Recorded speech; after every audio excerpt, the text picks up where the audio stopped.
Hello, everybody. I welcome you to yet another exciting episode with one of our Bose Fellows. We will be doing this podcast with Gargi. Thank you so much for joining in, Gargi. How are you doing today? I am doing great and thank you for welcoming me. It's a great evening.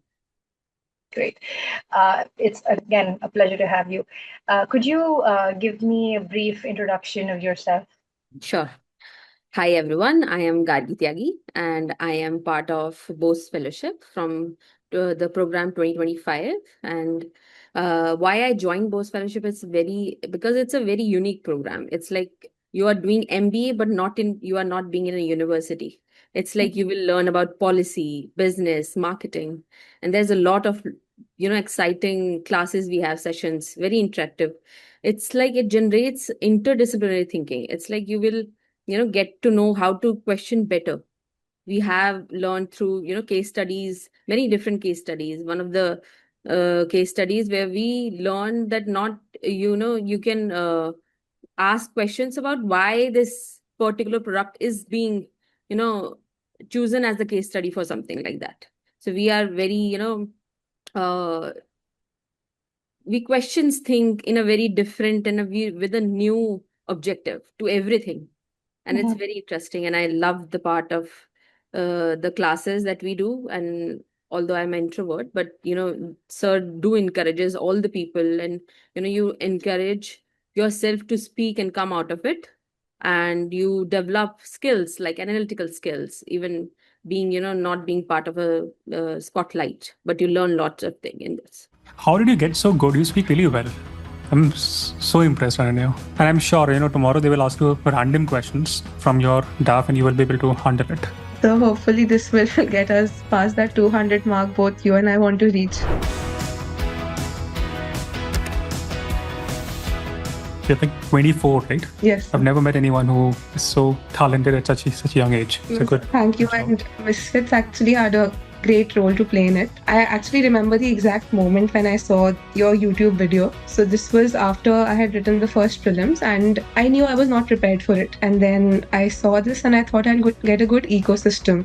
There you learn a lot about yourself also, because I always thought of myself as an introvert, but it was a revelation for me that I realized I'm not an introvert. I believe it helps you come out of your shell. I always enjoy watching your lectures and you are very good at the craft of storytelling. I still remember in history when you linked bronze with the Harappan civilization and as an example of globalization. So that's something that ordinarily one would not link. Through your PSIR optionals and especially linking together those videos along with discussions around current topics. I remember it was the 2024 general elections going on. So it made it really easy to link what's happening on ground with the theory in books. I remember it was, I think, the 4th or 5th episode where you said that the study of polity is basically how India has survived as a democracy so far. You have a very beautiful way of putting things together. I also agree with your question answer method of retaining information, because eventually that's what you need to replicate in the exam. And also the interrelations we make with each subject. I remember we started with history, we linked that to geography and economy and polity going on. It gave me clarity of thought, because if you read books on your own, it might be difficult to make a sense of it and you might not be able to link things as you would want to. It gives a very broad understanding. You are able to look at the world with a new idea. Whenever I came to a class, I knew that I was learning something new. And you always left us hungry for more. And in terms of economy, because I have a background in economics and the classes were nothing like that. In the sense, the education system we follow here and your methodology. And I remember we started with Nassim Taleb and his impression of economists. So that was also very profound, because I always thought of economics as a very rational subject, and that's true, but not the way how we are taught here. So why should you be a part of Misfits? Because so basically, for me, my college life was good, but I think because of COVID, I missed that peer-to-peer interaction. And in this competitive ecosystem, you need to collaborate. You can't thrive alone. So I think Misfits provides you that. And it's really engaging when you're in an interactive system and your peers are asking questions. You are in the Zoom breakout rooms. You are interacting with others, sharing your perspectives. So it makes you feel as if you're part of something bigger and you're not just alone in this rat race. Right. That's really great. Thank you so much for, again, giving us a brief about what all you do in Bose Fellowship. But I think the biggest testament would be the work that you have published, I believe, on LinkedIn as well. It has been about one of those learnings that you've taken and you've written an article about it. So the topic of your article, I'll just read it out for the benefit of those that are watching. India's growth challenge is not resources, it's value capture, and then it's about the tourism in India. I see there are many terms that you have mentioned here. So could you help me understand why you came up with that article? I'm sure that when you explain that, it'll be like a summary of what or an overview of what we're going to be talking about today. The title itself already, I think, explain it. I just applied one of the strategies we have learned in class, and it's very interesting. And I've applied it to the many things. It's called Ansoff metrics. And although we have learned, brand funnels or brand positioning also, but I've learned and loved it so much that I've tried to apply it to the UPSC questions that we have, beforehand, tried to answer. And it's a very give you a sort of quick answers before you try to write the answer itself. So what my article tells about is that it's very interesting. I've chosen tourism. There are options of manufacturing, and there are options of agriculture also, but it itself give you answers of all things. So growth in India is not because it doesn't have resources in any field. It is because we are not capturing the value to its full potential. So I've applied the Ansoff metrics. I will explain the Ansoff metrics in a bit. That says there's a existing market to the existing customer, which is market penetration, we call it. Then there is a existing customer to the, I'm thinking I'm maybe confusing it a bit. Let me see it. So yeah, it's market penetration is to increase the tourists. If we say tourists in the market on the existing tourist destinations. And then there is a market development. We will give the same thing to the new market. That is market development. Then there is a product development. We will invent something new. In the case of tourism, we'll have to develop tourism, but also the ecosystem to, offer it to the existing market. And then there is a diversification, which says, you have to create new market for the new existing customer or new customers. That's what the article is. Great. So, great. So I think it's a great starting point where you talked about market penetration. And I think in one of your subtitles, you have mentioned, it reads, what does India have? Could you explain in what context have you written that? Is it just in the context of tourism? Because you have mentioned that, you have chosen tourism, but resources we have for multiple other spheres as well. So could you help us understand where India stands and the resources that it stands on today? Yeah, so I have not, restricted it to the tourism. So what it means is like in market penetration, you are presenting the existing market to the existing customer. And resources, what we have taken is like we have natural beauty, we have deserts, we have Himalayas, we have beaches, islands, we have historical places. We are the oldest civilization, of course. Then in the same thing, if we applied the agriculture, we have land. We are we have farmers, but we don't have, I don't think, the direction for them to give. So we are not capturing the value in the same. And same in the manufacturing. It's not that we don't have workers. It's that we lack what we need to do the manufacturing for. So in the same context, in the, if we take an example of Dubai is like, they have now developed themselves as the luxury experience they are giving. But before that, they were like a country in the Middle East with the oil and some of the tourism they have related to the religion, similar to Saudi. So yeah, we have to, capture the value, what we have. It's not like you really have to have the resource. It's also what you can do with the resource to earn the full potential of it. My heart is saying, I'm just emptying my heart here. I'm not being overconfident, sir. Sir, I feel that I'm definitely getting selected. My rank will be under 200. So should we party already? No. Your party. We can do something about that. No. I'm feeling that. And my rank will be under 200. And sir, I do not know why I am saying this. This may sound like flamboyant, but sir, I feel that I can be in top 20 also. I'm not thinking about the scenario where I do not get selected at all. I enjoyed it. I enjoyed it thoroughly, and that was my intention and my purpose. In fact, this was the guidance from you as well, that just be yourself and enjoy it. My dearest Subhash Chandra Bose, it's extremely important that people like you become part of services, Vaibhav. Thank you, sir. And no doubt about that you will perhaps join the services. I'm very hopeful of that. But if for some reason result does not swing in your favor, you should know that you have at least won my heart.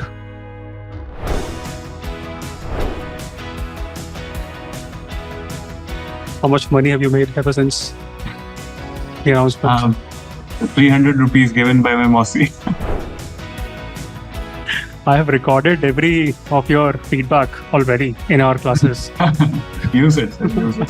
I would love your, institute to grow as much as possible. I am very relieved.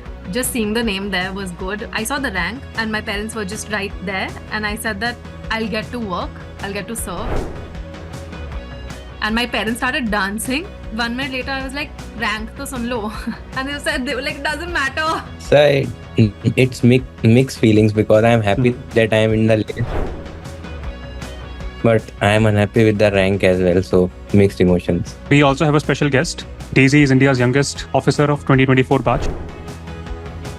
Hi everyone, I'm Daisy. I graduated in 2024 actually, and I secured AIR 422 in UPSC this year. You will get a random case study, you will get a random thing. In essay, you will get a random essay. And that you have to write. And I will be able to analyze it, and I will be try to answer it, not like I will surrender at the moment that, okay, I have not read, then I will not attempt. So in that way, Sir, Miss Peter has helped me at every process in mains, prelims, or in the interview. So I think history was my favorite, because I felt very proud to be the part of the country. Your guidance in the last 3 days worked in the interview as well. Very grateful for that. Last year when I gave it, I was not valuing myself well. This time I felt that I deserve to get 200. That's because of misfits only. Even chairperson, sir, he got up and he started drinking water and taking round. I was thinking that you're trying to test me. No, all of that will happen. I told you, right? I will show you. I thought this is a very big day, but I am feeling very normal. You have stretched me a lot in a lot of our one-to-one session. I'm thankful that you made me so capable. And I was like, no way I'm getting into the list this time. Forget like getting a rank. Thank you so much, sir. I think you're giving me way too much credit. I'm Ananya Sharma, and I recently cleared the serious examination, and I got the All India rank 5. I cleared TGPSC Group 1 services, and I secured rank 31 in the stream. We are given posting according to zones. So in my zone, I'm 14th rank. So I might get posted as TSP. I was driving. 2 of my friends called. I couldn't leave. Then I just called my mother and I rushed to home. I was not even thinking of giving this attempt. It turned out to be the attempt. So, and like the way you made my goal your goal, it is beyond words that I cannot express it.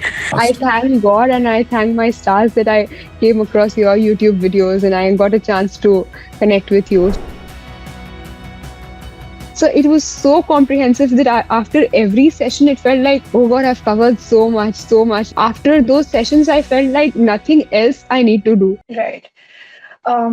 Great. So now that we have understood that there are certain resources that India does have, it's not that it's lacking in certain fronts.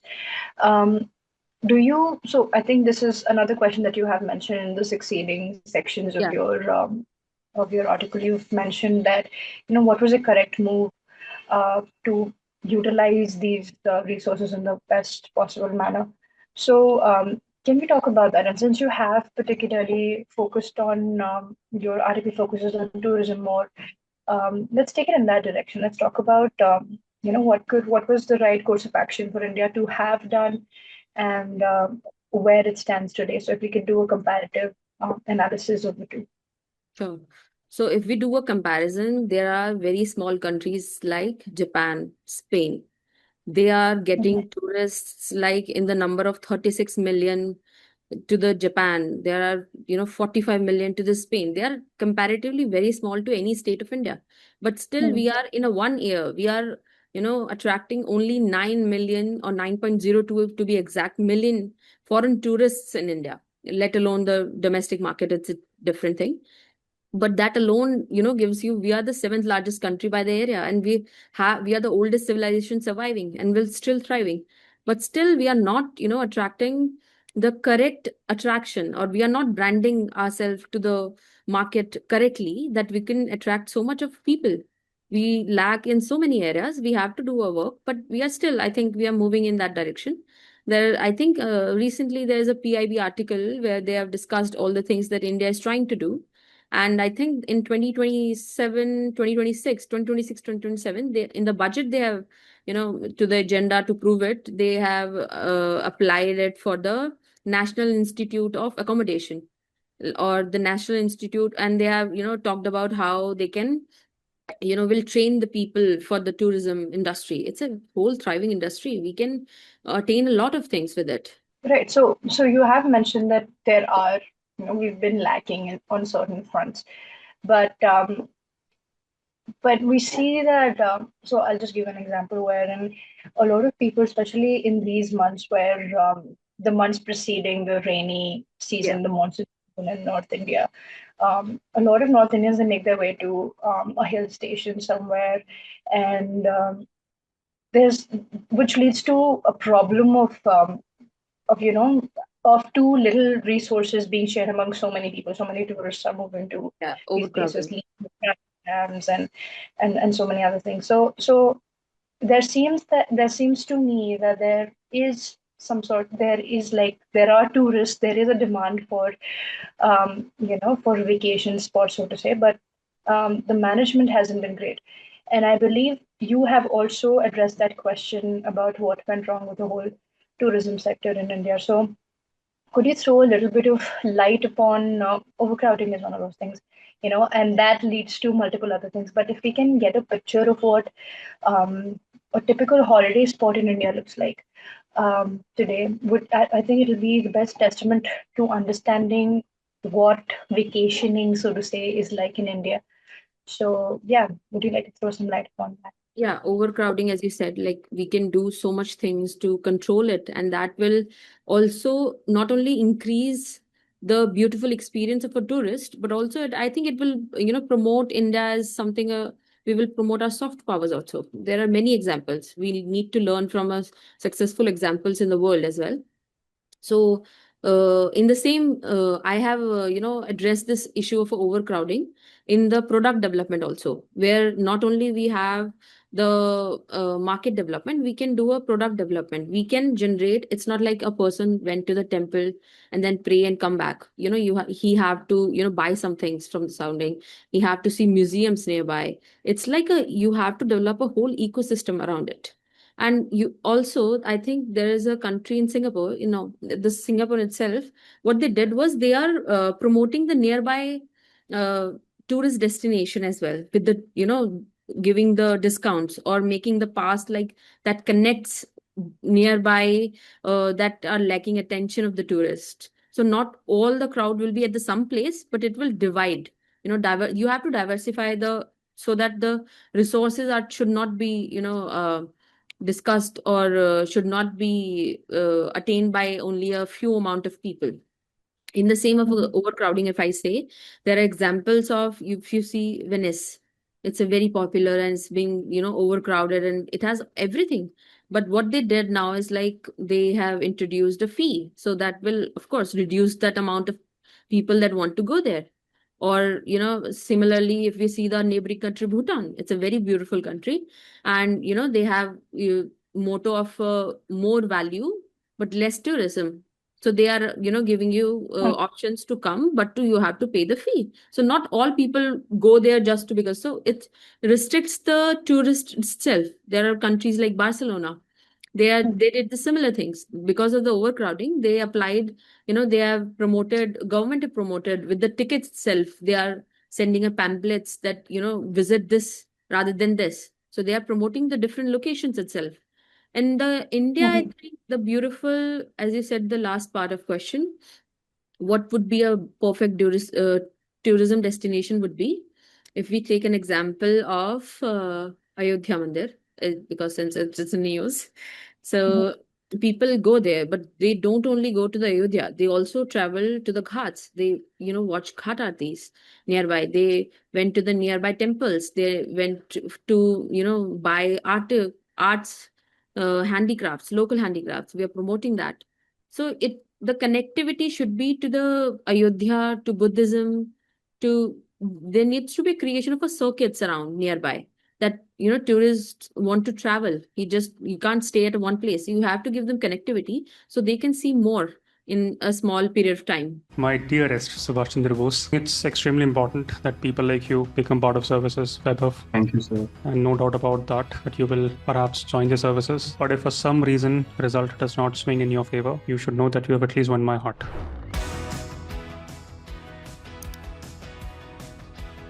So hi everyone, my name is Vaibhav Anand Sharma. I am a member of the Indian Administrative Services of 2024 batch. My cadre is Assam Meghalaya. Right now segment is Meghalaya. I'm serving in a district called West Garo Hills. He's one person who taught me more than I could ever teach him, and he continues to teach me these days. So huge round of applause for Vaibhav. So Vaibhav, to be honest, I have recorded every of your feedback already. Use it, sir. Use it. I would love your, institute to grow as much as possible. With you, what I found is that very complex topics very simply greased and slipped into one. So if we are studying economics and linking it with world history, so I think it makes the subject more enjoyable. Then the 2008 crisis, how the yield curve was not able to predict it, but we explained it well. So how, the first class has started with what is the drawbacks of economists.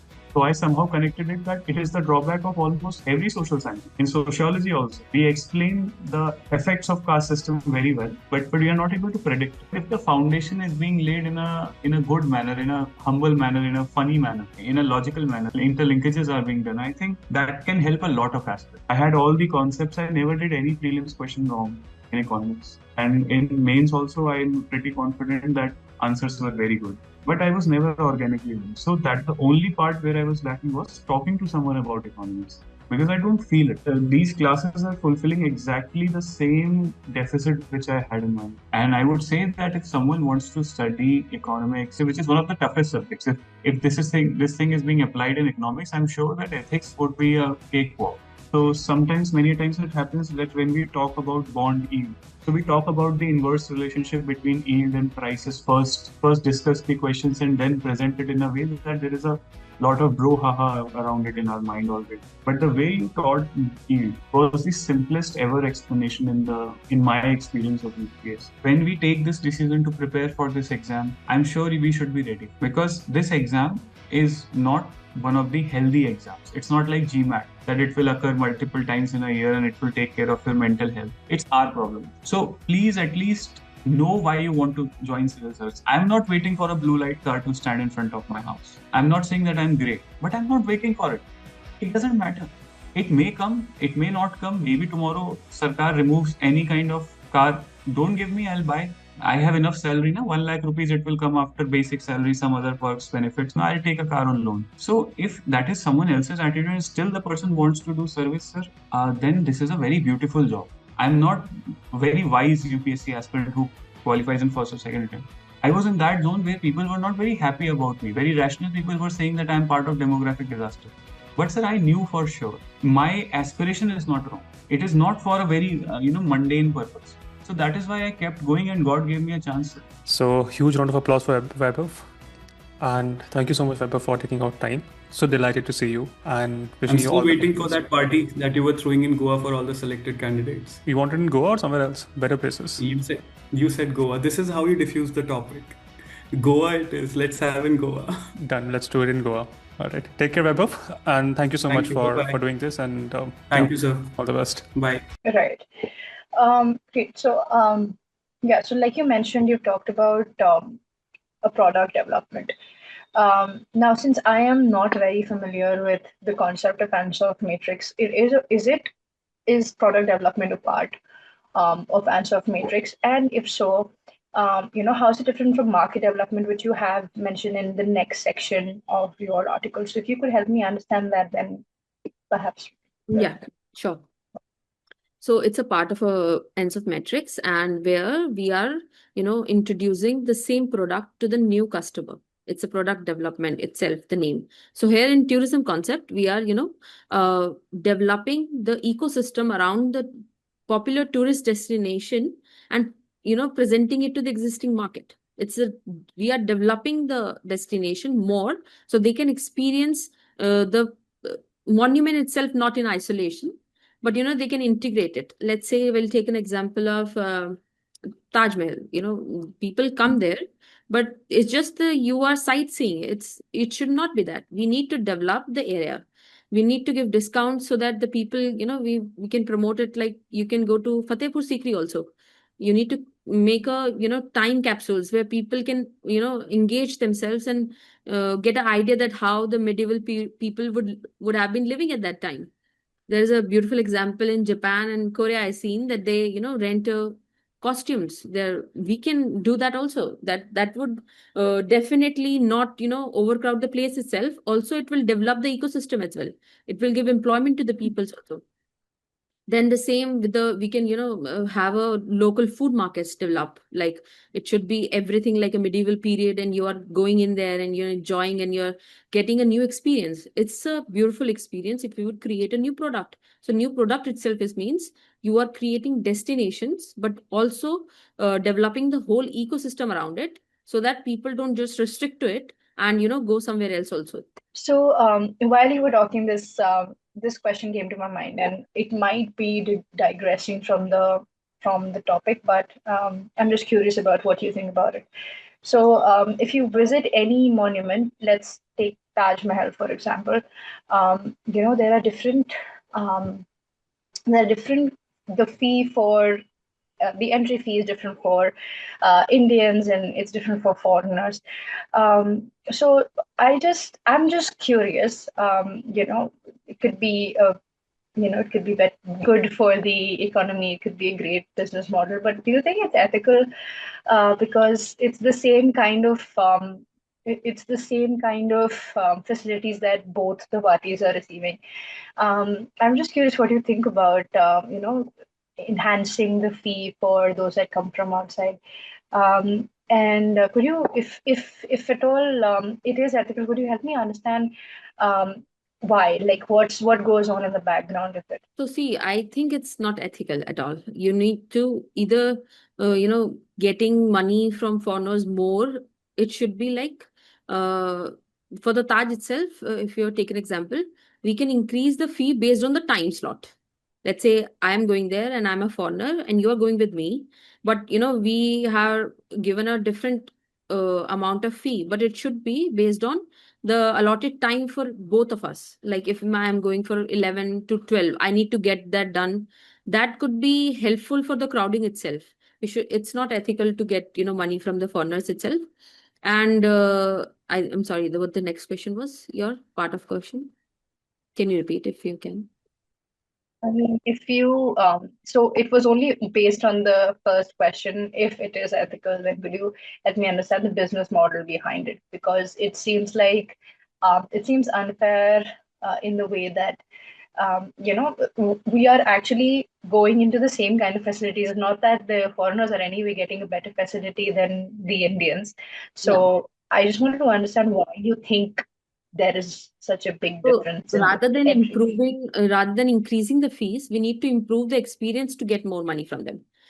The ethical way of earning the money should be to improve their experiences, rather than being discriminated based on the nationality, because you are getting the same experience. You have to be in a queue like the same person living in India, and otherwise, if there is a problem, similar problems like scams that happen, somebody going in a rickshaw, they take, because you see them from somebody else, from some other country, you ask them something more. That we need to do a fundamental training of the people, and it should be in ethics of people, in a morality of people, that, you need to do the rights. That's why we have, again, the example of Japan is very beautiful. We have seen them recently doing cleaning in after watching in the football match. That's their basic ethics. It's integrated in them. We have to integrate those ethics from the starting, from the childhood, that it's wrong and it's right.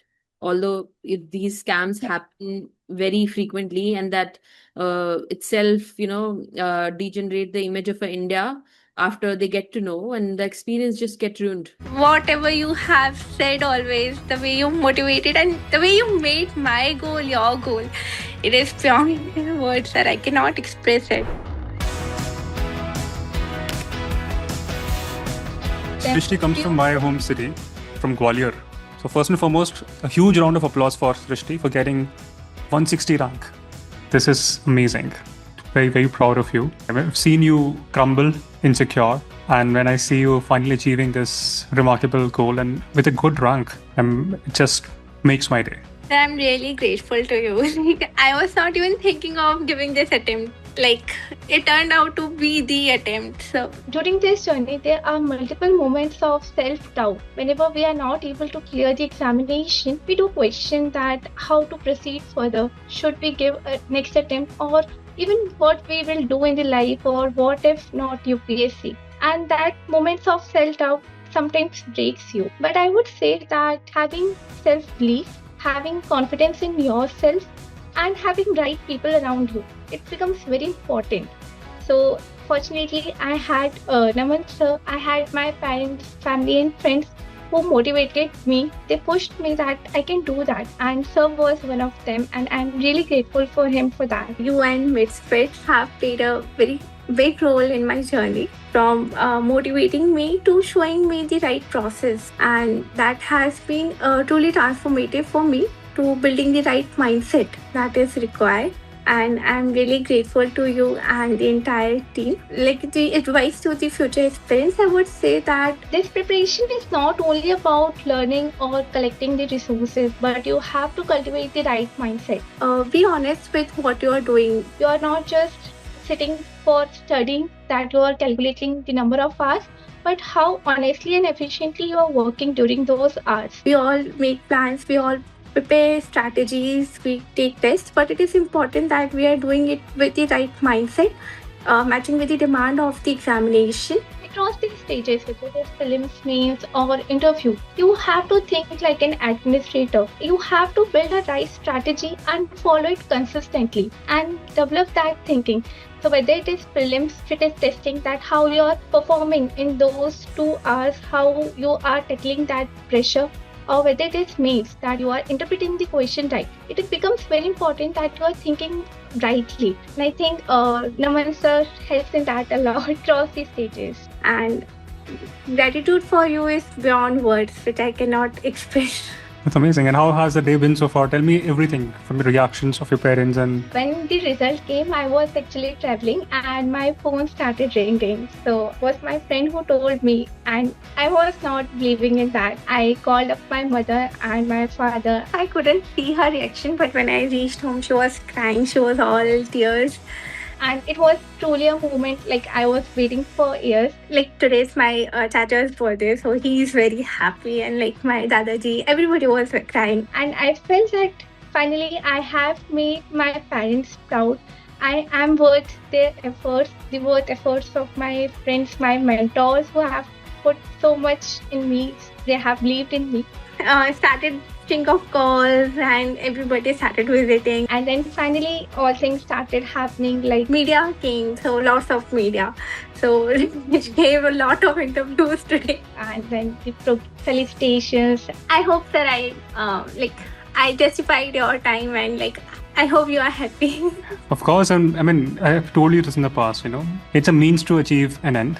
And the way I have seen you, even if you are not to get into civil services, you have always more than justified my time. So I'm truly honored that I got a chance to work with you. And congratulations to your parents. I know it's been a long journey for them also. All the best. And thank you so much for taking out time. Okay. No, sir, it's always on me. Thank you so much for giving your time. Right. Great. I think that's a fair answer. If we move towards, you've talked about market development, and I think you specifically mentioned that there needs to be a targeted tourism, as in, we're talking about, attracting tourists from specific locations of the world. So let's say East Asia, there's a certain, there's a certain way of, or a certain way of, showing India or Indian monuments or, the tourism in India to them. And then there's a different way of showing it to Europe and a different way to the Americas, perhaps. So I'm curious why that is, and could you give me an example of a place where it has been successful? Very a location specific promotion in a way. So yeah, I'd love to hear that. Yeah, so market development as already is like you have existing market, but you have to offer it to the new customer. We have the destination. So what I wrote in the article is like you have to target because East Asian countries have more Buddhists, followers, and we have the beautiful. We can develop a beautiful ecosystem. We have, government is planning to Buddhist circuits, Ramayan circuits, and all those. These are integrated, and we can, target the East Asian because most of the people follow Buddhism, and they can come and, experience the joy. Like there is a beautiful, like the successful example is Saudi. We have seen Saudi Arabia, having Hajj and all those things. Similarly, there is a example of Irish. What did do that? They give you discounts because you have they do a genealogy tourism. They, because your genes are Irish, you get to have all sorts of discounts and you are welcomed, and they specifically do that kind of. So I think it's a successful, and the targeting is like many people want to go to Mauritius or Thailand or Bali because they are islands. We do have islands, but we are not promoting them as so much of a like we should be. Like we can develop them to the whatever the demand is in the market. We have everything, but we are not, attaining the potential of it. Similarly, that Thailand or Bali is doing. They have islands, so they are, created a whole tourism around it. Thailand is creating whole tourism, nightlife and beaches. They are promoting all those things. So since you have brought in the topic of islands, I'd like to ask you, we talk about all of this economic development where we talk about the building of facilities and stuff like that. But do you think that there has to be a line that is drawn, for the benefit or the promotion of tourism?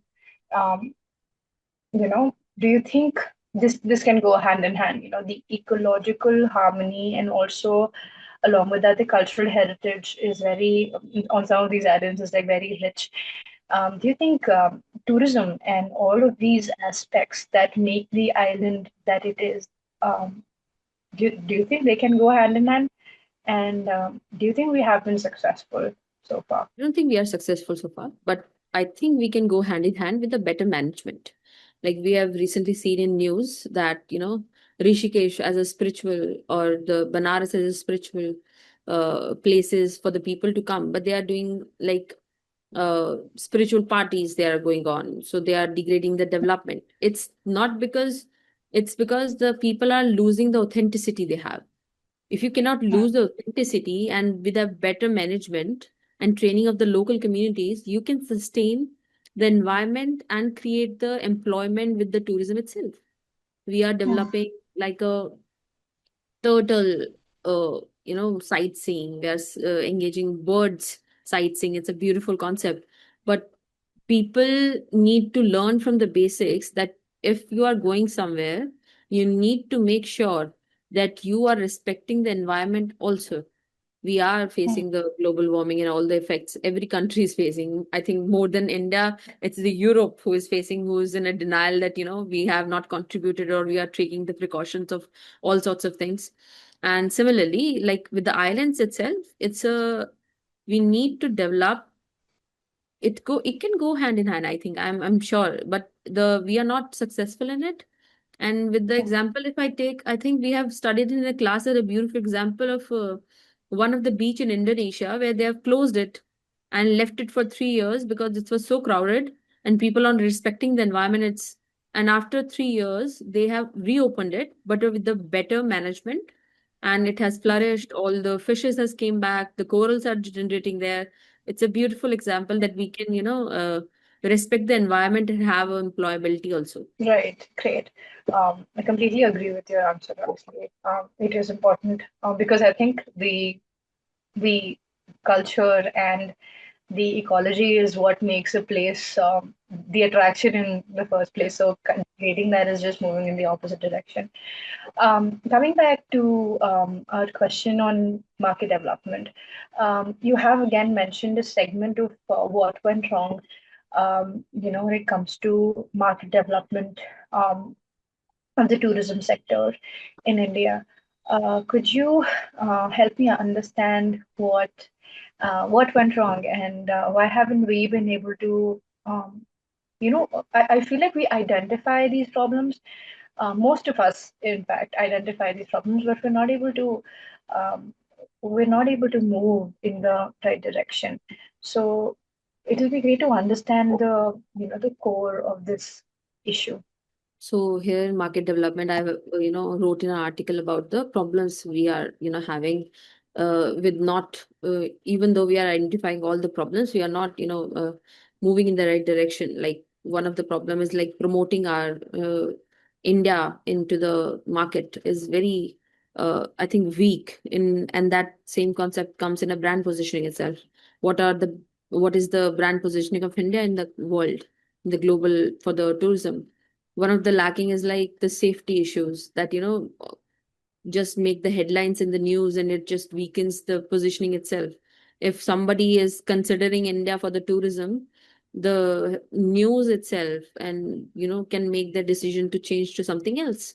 That I will include in the brand funnel itself. So all those things, it's like we need to work on our basic fundamentals first, which rather than jumping to the next, we need to improve what we have today right now, then to create something new. I think like something like I think Kerala has done a beautiful job in the same thing. Like they are branding themselves not to the for the sightseeing or small mountains or backwaters. They are, developing themselves into a where the fishing festivals you can enjoy, where there are authentic sports culture of ancient India you can enjoy. They have developed museums or marine tourism they are trying to improve and going into. So we can improve a lot of things and we are identifying it, but I think the government is going slow. We have to move forward, but I will not say that government is not doing anything also.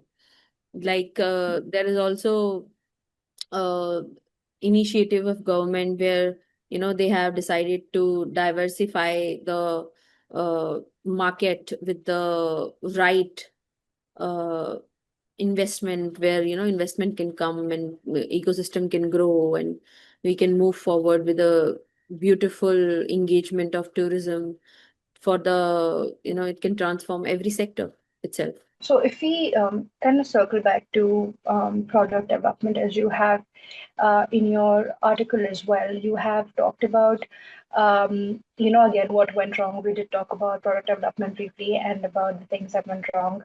Um, there were certain solutions that you have offered when it comes to, building a particular um, tourism sector in itself, making it conducive to making it a better tourist attraction, in fact. So, again, could you help us just talk about product development a little bit? And again, what is the solution to the things that we have done? How do we undo certain things? Because I feel like there is a need to undo a lot of things and then build on new things. You have mentioned a little bit about some digital tourism and stuff like that. So it's quite interesting the number of examples that you've mentioned here. So I'm kind of curious about what you think about the solution to developing our tourist attractions in India. So I think one of the things that we have learned in class, I will join this question to that, is like we have to do a work on a brand positioning of India. So every country like Switzerland is, mentioned it with the watches, or Germany is with the engineering, and all those examples that we can see. Japan is with the innovation and authenticity, or so all these things. The brand of India is very confusing. It's like, although the name Incredible India, it does not define what is incredible in India. Every state, if we should, move forward with something that we have already first, and then we need to diversify it. Like each state can diversify their tourism into different sectors in the product development, or the market development, or in the general article solution. I think would be that we have to improve our visa facilities. First of all, it's hard to get a Indian visa for anything. We have to improve our websites. It's very old fashioned. We have to digital marketing is one of the things that we can easily do today, but I think we are lacking in self also, because people, on Instagram or anything, it's always marketing of some other country against India, if in the language of government. So we have to work on so many things. Marketing is one of things. Brand positioning, I think, is the second. And we have to work with on the tourism itself with the brand funnel. We can work on brand funnel also. First we create awareness, and then into consideration, and then experience and loyalty, that we can move in the brand funnel also with the tourism itself, and that will give you the solutions. Like I think there is a in the product development, if I give example of, there is a Chile. Like Chile has spent a lot of money in the astronomy, and they are now doing a astrotourism. They are also making a places, desert nightlife also beautiful, where they are making you see the sky, beautiful sky, with the telescopes and all those things, to give you the experience of nightlife in a different aspect, we can say. So we can do that in the Ladakh, and we have a beautiful places. Similarly, if you see, many African countries are doing nomad tourism.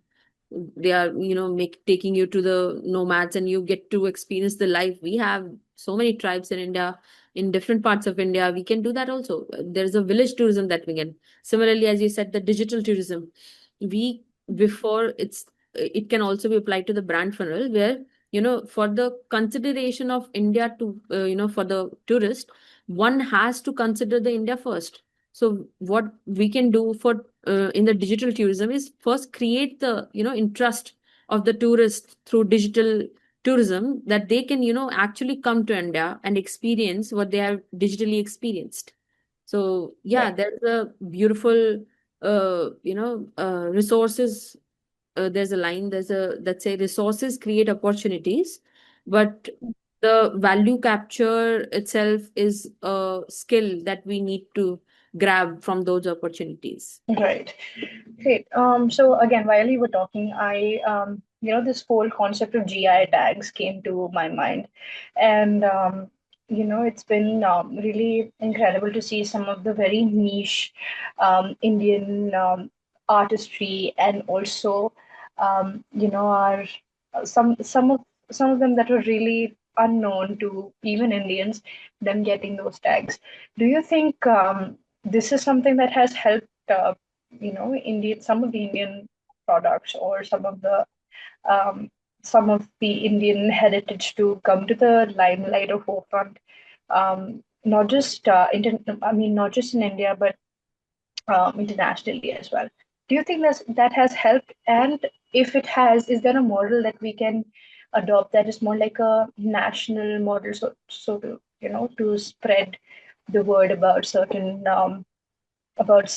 places and certain art forms, or anything pretty much that has to do with culture? Yeah, I'd love to know about thoughts about this particular thing. I disagree on that point, that I don't think the GI tag works. I think only people in India who are like students, only they know about GI tags, or the artisans that got the GI tag.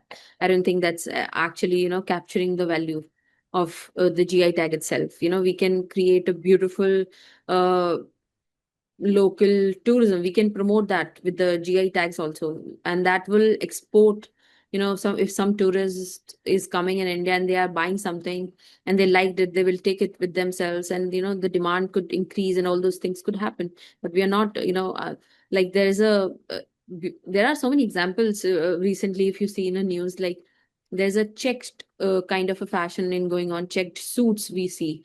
But most of the people, or I will say none of the people, know that checked is from India. It's not the Western concept, but it's like the luxury brands are promoting it to something else. They never give credit to India itself. And that comes to the another example that we're seeing, that Scandinavian scarves and all those things that we are not getting true attention to the India. They are not mentioning or giving credit to India for the things they are taking it. So GI tag, I don't think they are working. It's only for the in India. I think we should promote, or when we are doing any sort of a diplomatic conference with countries, we should also promote our GI tags with them, rather than just claiming it to be that it's ours and it's ours. You need to promote it, you need to work on it. That's how people will know, rather than writing it in a book and giving that it's ours. It's not going to work like that. And we have to, the marketing itself is weak in the international market itself. So there are a lot of things that people from India, I've seen one of the examples in the business. There is a girl who was importing leather bags from India, and they are selling it to the. We also have that Shark Tanks of USA, and she's saying, "This is my new business." Like, we are creating it in here, but we are not selling it, and we are not getting the value of it, but rather someone else importing from India and then creating a whole business of it is a very bizarre to me. Completely, I agree. Had we capitalized on certain things, and if we had gotten the word out, perhaps there would have been a thing like Scandinavian scarves. People would have like immediately identified that there is an issue there. So I agree with what you just said. So I think your concluding paragraphs, you have mentioned the solution. We have we have pointed the problem out. We've talked about what has gone wrong. We've also talked about some solutions, but I believe you have mentioned a few pointers as to this and this is what we can do in order to enhance India's brand positioning as a tourist destination. So could you give me a few points about the things that we can do going forward? I think for the solution, it would be general for every part of it. Like in Ansoff metrics, it might be some I have ignored some because of the point of the or the example of it. But I think the solutions for the is first is improving infrastructure is very important. Rather than working on something new, we have to do the our basics done first and then move ahead. If you're not going to work on a basics, your building will not be on the uh, unbroken or something like that. You got my point. So solutions should be to improve the infrastructure. We need to also, I've told, like in simplifying the visa process and all those things. We need to improve the transportation. We need to improve transportation like Thailand has doing. Thailand is targeting India and Southeast Asia and Middle East people for the new tourism market, and they are increasing the direct flights and on way arrival of on arrival visas. One of the biggest thing that is that lacks in a brand positioning is the safety, especially for women. That is we need to work on. We need to work on digital marketing. We need to work on you know uh, we need to develop niche tourisms like wellness, like Thailand's do. They are like relaxation and ecotourisms. Similarly, doing by Georgia, they have spent a lot on uh, ecotourism also.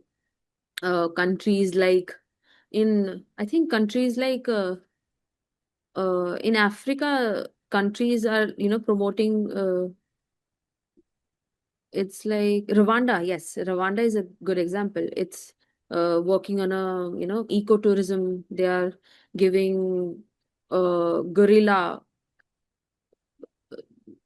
tours. You can see and watch the gorilla what they are doing, and it's very going very well. And they have a beautiful. They are working with the local communities itself. They are like uh, there are many countries which are developing adventures like I would say Finland with the Northern Lights. They are, Arctic adventures they are conducting. You can enjoy that. We can enjoy that in India also, like Himalayan trekking. Some example like this. We can also add, like I've said before, astrotourism.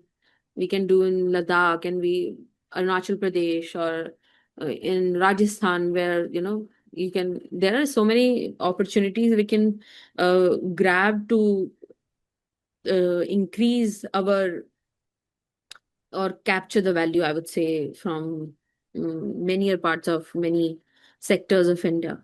Again, while you were talking, a few things came to my mind. Um, so you mentioned wellness tourism, but in India we see a phenomena of almost like a health tourism, wherein people from African countries they come to India for um, I wouldn't maybe cheaper, but also better quality health facilities. A lot of them live in Delhi, around AIMS Delhi. Do you think that's something that we can capitalize on? And if so, what are some things that are lacking?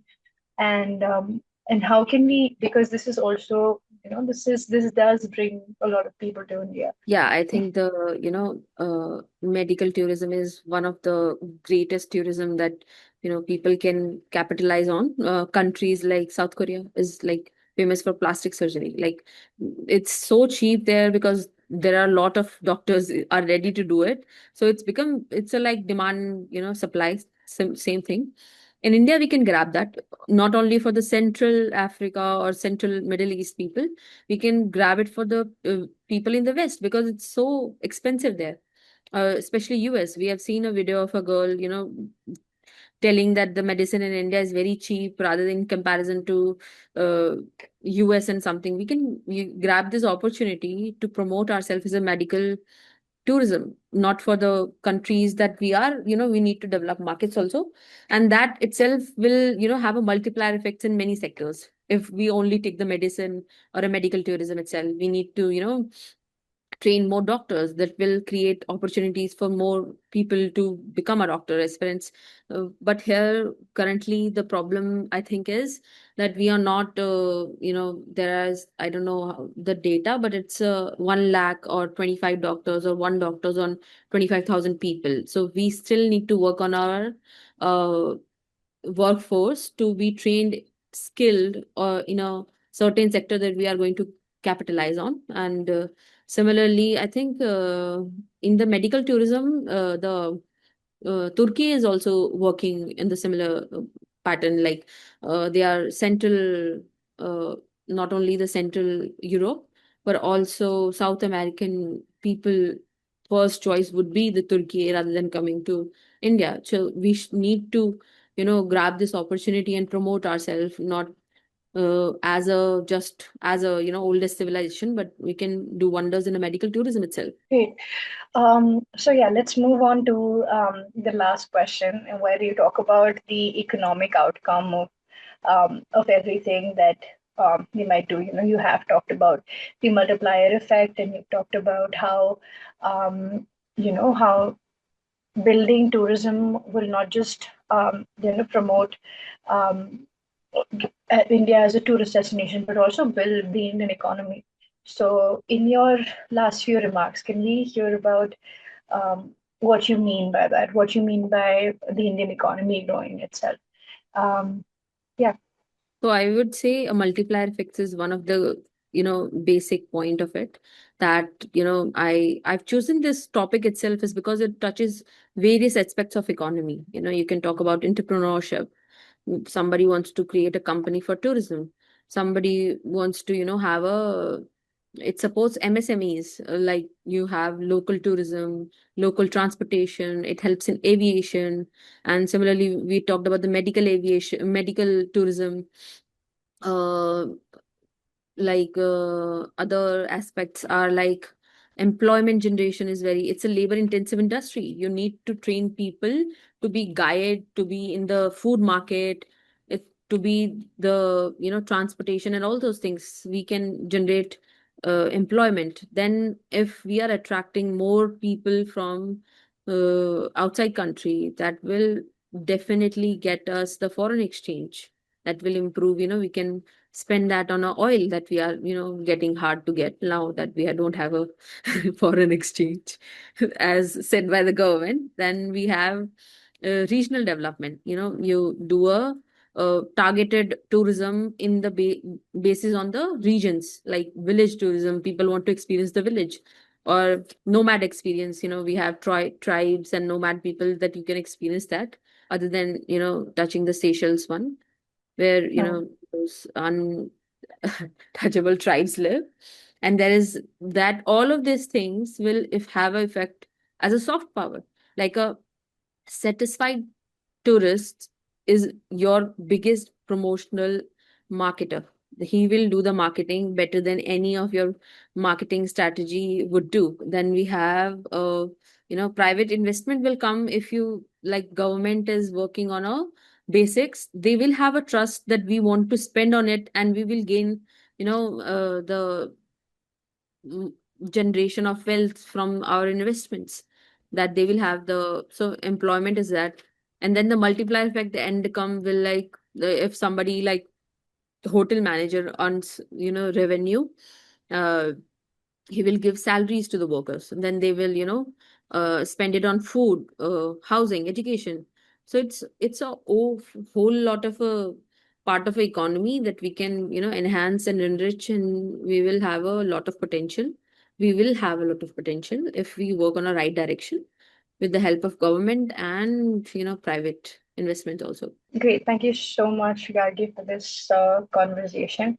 I think I have a holistic view of, um, of tourism in India and how it's going. And thank you so much for teaching not just me, but I'm sure everybody who watched so many things about the Ansoff matrix and the way that you have, categorized it into product and market development. It was just phenomenal. Thank you so much. And to everybody who has logged in and watched this episode, thank you so much for tuning in. Please log in and watch more such episodes where you will have so much more to learn from Bose fellows who have been going through this rigorous training of understanding all of these concepts. Thank you so much for logging in and have a great day ahead. Thank you so much. Have a nice day, everybody.